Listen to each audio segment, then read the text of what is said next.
Bom dia, alunos do oitavo ano do Colégio Primeiro Passo. Vamos lá iniciar mais uma aula de História. A aula de hoje a gente vai abordar a Revolução Francesa, né? Então, é o capítulo 5, página 80, onde se encontra o assunto de hoje. E o título do capítulo é Da Revolução Francesa ao Período Napoleônico. Então, no caso, esse capítulo 5, da página 80, vai abordar a Revolução Francesa.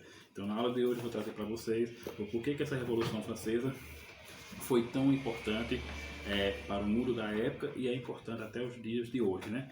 Primeiro, eu começo falando para vocês que esse período, a Revolução Francesa é de 1789, né? 1789, quer dizer, é do século XVIII. Século XVIII já se iniciava lá na Europa, somente na Inglaterra, a questão da Revolução Industrial, né? Porém, a população da França nesse período aqui era uma população voltada mais para a agricultura, ainda viviam requisitos, parecia ainda que eles viviam o período do feudalismo, enquanto toda a Europa já estava mais avançada. Então a França era nesse período atrasada em relação a outras nações da época, né? E o que acontece? A França também vivia o período, era governada por um rei absolutista. Então tudo que o rei falasse tinha que ser atendido, porque eles viviam o governo de monarquia absolutista, onde o poder todo está concentrado nas mãos do rei. E a população dessa época, a população pobre, que representava praticamente 90% da população da França, vivia em estado de miséria, chegando a morrer, a passar fome e a morrer de fome. E essa população, né, francesa, desse período aqui do século XVIII, antes da Revolução Francesa, estava dividida em 3 estados. E aí vocês podem ver essa divisão no pirâmide, está aí na página 83. Os 3 estados eram representados assim. O primeiro estado era representado pelo clero, né, aí pela parte da igreja. O segundo estado era representado pela nobreza, né? Nobreza é essa que vinha desde o período da época feudal. E o terceiro estado estava representado pelos burgueses, camponeses e as classes trabalhadoras da zona urbana, né? O primeiro e o segundo estado, eles não pagavam imposto, só viviam no luxo. Quem pagava o imposto era quem? Era a população do terceiro estado. Então, logo, o primeiro e o segundo estado só tinha luxo e só vivia no luxo, porque o terceiro estado bancava essa vida boa do primeiro e segundo estado. Então, o que é que acontece? O clero e nobreza, eles não trabalhavam, não pagavam imposto, viviam só de luxo, só das regalias. E aí o que acontece? Alguém tem que trabalhar. Quem trabalhava para sustentar toda a regalia do primeiro e segundo estado e da realeza, né, o rei, era o terceiro estado. Então era a classe explorada pela aristocracia do primeiro e segundo estado, né? Então a igreja, a nobreza e o rei exploravam a população do terceiro estado lá da França, que era representada pelos burgueses, né? Os burgueses e os camponeses e os trabalhadores da área urbana, que apesar de boa parte da população viver da agricultura, algumas pequenas indústrias se tinha em algumas cidades da França. Então era nessa situação, nesse contexto que estava a revolução, estava o contexto antes da Revolução Francesa. Mas vai surgir crise econômica e mais na frente a crise política dentro da França. E o que é essa crise econômica? Como a maioria da população, né, como a sociedade francesa nessa época vivia da agricultura, vai ter aí uma fase onde o inverno vai causar uma grande crise na agricultura francesa. O que é que vai acontecer? Esse inverno vai atrapalhar a produção e aí vai ser gerado pouco alimento para muita gente. Então a população que já passava fome vai passar mais fome ainda devido a esse inverno que vai gerar essa crise na agricultura francesa, onde vai faltar alimento para muita gente, né? Vai ter mais gente do que alimento produzido na agricultura. E isso já vai gerar uma crise. A outra crise econômica também vai ser marcada porque a Inglaterra está envolvida a França está envolvida em uma guerra contra a Inglaterra, uma guerra que dura, conhecida como a Guerra dos 100 Anos. E nessa guerra vai gastar muito dinheiro. E além disso, a França vai financiar, né, a independência dos Estados Unidos. Ela vai apoiar os colonos americanos dos Estados Unidos para se libertar dos ingleses. Para isso vai gastar dinheiro também. Então, além do povo estar passando fome por causa da crise da agricultura e ainda o governo, a monarquia, né, o rei Luís XVI podendo fazer uma política de economizar dinheiro, ainda vai gastar com essas guerras. E de onde sai esse dinheiro? Da população dos terceiros estados que paga imposto. Então, diante dessa crise, o rei Luís XVI vai ser obrigado a fazer uma assembleia. No primeiro momento, a assembleia vai estar lá representada só pelos dois estados, primeiro e segundo estado. E o que é que eles vão fazer? A população do terceiro estado, que já sofre uma pobreza grande, já paga imposto demais, devido a esses impostos que essa população sofre muito, eles vão, nessa assembleia, vão ter a ideia de fazer o quê? Para tentar salvar a economia francesa, vão ter a ideia de cobrar mais imposto do terceiro estado.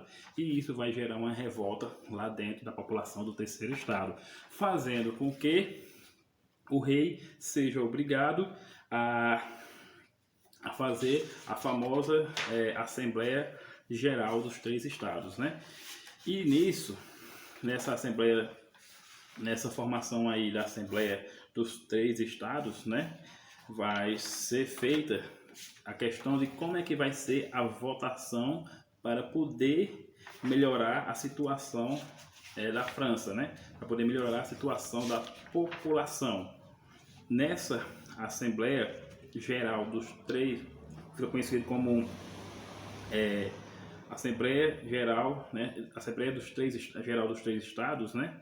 Ela, inclusive aí na página 91 vai falar, ó, Assembleia Nacional Constituinte, né?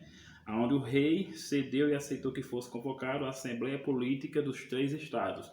Então, os três estados vão participar dessa votação para saber as melhorias que podem ser feitas na economia. Logicamente que o terceiro estado quer se livrar dessas questões, só eles pagar imposto e vão querer seu reconhecimento na questão vão querer se livrar dessa exploração, né?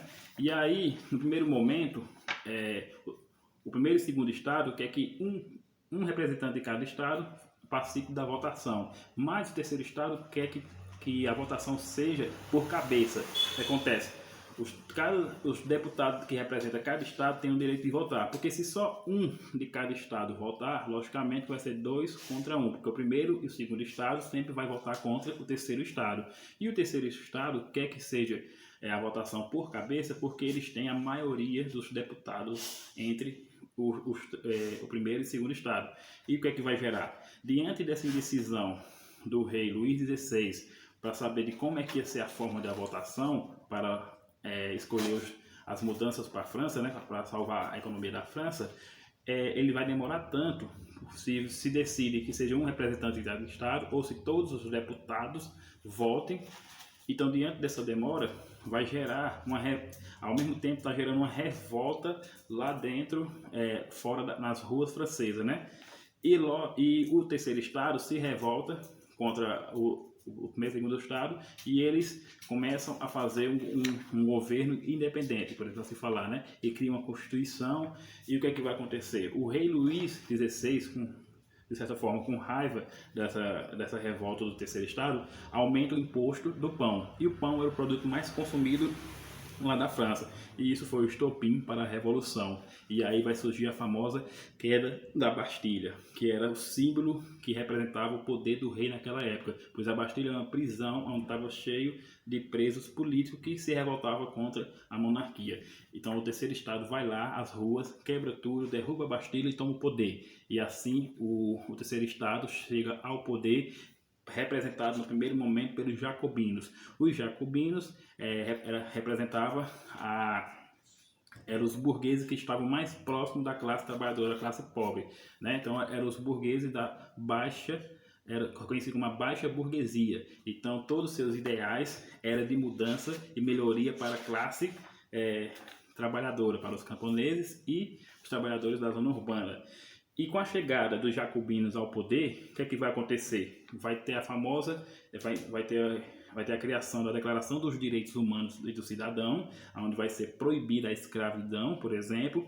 Vai ter a criação do Estado laico, que vai separar a igreja da questão política, então vai diminuir o poder da igreja na sociedade francesa. Vai ter a criação dos 3 poderes, executivo, legislativo e judiciário. Lembra que tudo que eu estou falando hoje, está presente na nossa política brasileira, né? A gente vive um Estado laico, a gente é representado por 3 poderes, executivo, judiciário e legislativo, e a gente, o mundo todo, tem a Declaração dos Direitos do Homem e do Cidadão, que é conhecido popularmente como a Declaração dos Direitos do Homem, né? Então, são uma das mudanças que vai acontecer com essa Revolução Francesa, que vai beneficiar não só a França, como mais na frente outras nações, né? E aí o que vai acontecer?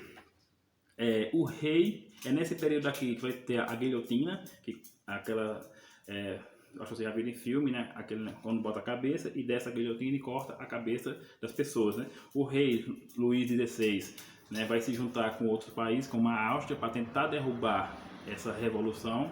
Quando os jacobinos descobrem que o rei está fazendo isso, tratam ele como traidor e ele é levado à guilhotina e perde sua cabeça. E vai ser conhecido também esse período dos jacobinos, né, no poder, como o período do terror, onde eles vão muito utilizar essa guilhotina para cortar a cabeça de seus opositores, até chegar ao ponto em que eles saem do poder e quem assume o poder vai ser a alta burguesia, conhecido como os girodinos.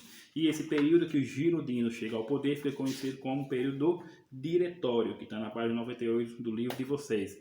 Mas na frente, os girodinos vão sair do poder, porque vai ter o golpe do 18 Brumário, onde Napoleão Bonaparte vai assumir o poder, né? E aí será assunto da próxima aula. Então a Revolução Francesa foi o quê? Era a população do terceiro estado que era explorada pelo primeiro e segundo estado, representado por clérigos e a nobreza. Esses 2 estados cobravam impostos do terceiro estado e eles não pagavam nada de imposto. Só quem pagava imposto era o terceiro estado e boa parte da população chegava a morrer de fome. Mas com a Revolução Francesa tudo muda. E, por exemplo, o primeiro e segundo estado vai também pagar imposto, participar do pagamento de impostos. E as regalias que eles tinham antes vai chegar ao fim. Por quê? Porque o povo chega ao poder, representado na primeira fase pelos jacobinos, que representava a burguesia mais baixa, que estava mais próximo do povo, e depois vem a alta burguesia, que é os girodinos, que já é uns burgueses que não defendem tanto os direitos da população, e sim o que prevalece para eles, que é uma melhoria de vida para eles, os burgueses da alta burguesia. Então os jacobinos, de certa forma, foram a parte melhor para a população pobre da França. Então aqui encerra a aula e na próxima semana daremos continuidade ao assunto. Tenham um bom dia.